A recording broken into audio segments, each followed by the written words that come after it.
আজ আমরা কথা বলবো বাংলার এক ঐতিহ্যবাহী শিল্প সম্পর্কে, মাটির কুজোর উপরে কলকা।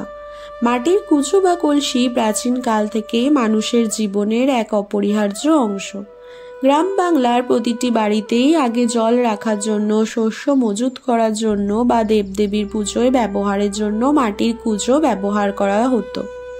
তবে কুজো শুধু একটি ব্যবহারিক বস্তু ছিল না, এর গায়ে শিল্পীরা নানা রকম কলকা বা আলপনার নকশা এঁকে দিতেন। এই নকশার মধ্যেই লুকিয়েছিল বাংলার শিল্প ও সংস্কৃতির গভীর এক ইতিহাস। আর জানো তো, এই কলকা শব্দটির উৎপত্তি মুঘল আমলের কলঙ্কা শব্দ থেকে, যার অর্থ ছোট অর্ধচন্দ্রাকার নকশা। সময়ের সঙ্গে সঙ্গে কলকা শুধুই এক নকশা নয়, বরং রূপ নেয় এক সম্পূর্ণ শিল্পরূপে। বাংলার গ্রামীণ মহিলারা মাটির কুজো, থালা, দেয়াল কিংবা মেঝেতে কলকা এঁকে নিজেদের শিল্পভাব প্রকাশ করতেন। মাটির কুজোর কলকায় সাধারণত ফুল, লতা পাতা, সূর্য, চাঁদ, মাছ, শঙ্খ ইত্যাদি আঁকা হতো। এগুলো শুধু অলংকার নয়, বরং ছিল সমৃদ্ধি, শান্তি, উর্বরতা আর শুভ লক্ষণের প্রতীক।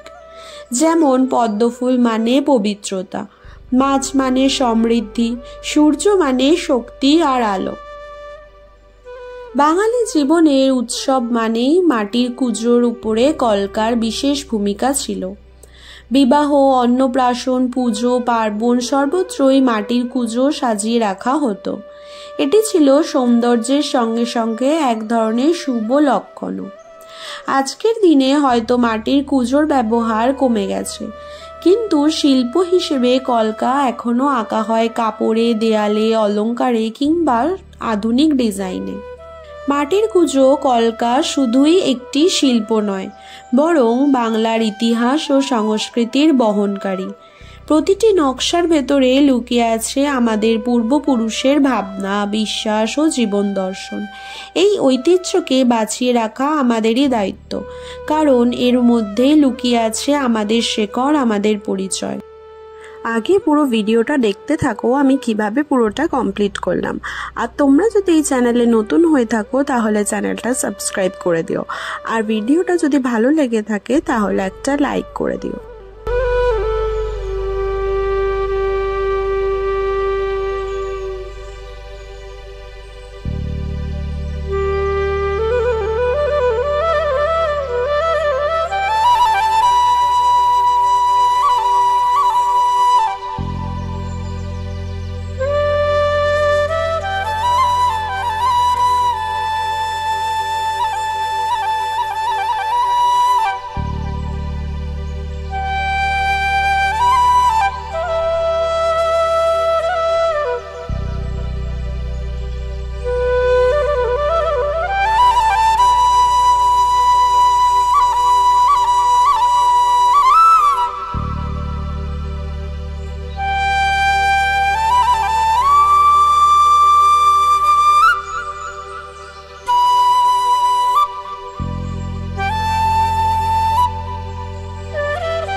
ভিডিওটা তোমাদের কেমন লাগলো কমেন্টে অবশ্যই জানিও, আর চ্যানেলে নতুন হলে চ্যানেলটা সাবস্ক্রাইব করতে ভুলো না। দেখা হচ্ছে নেক্সট ভিডিওতে।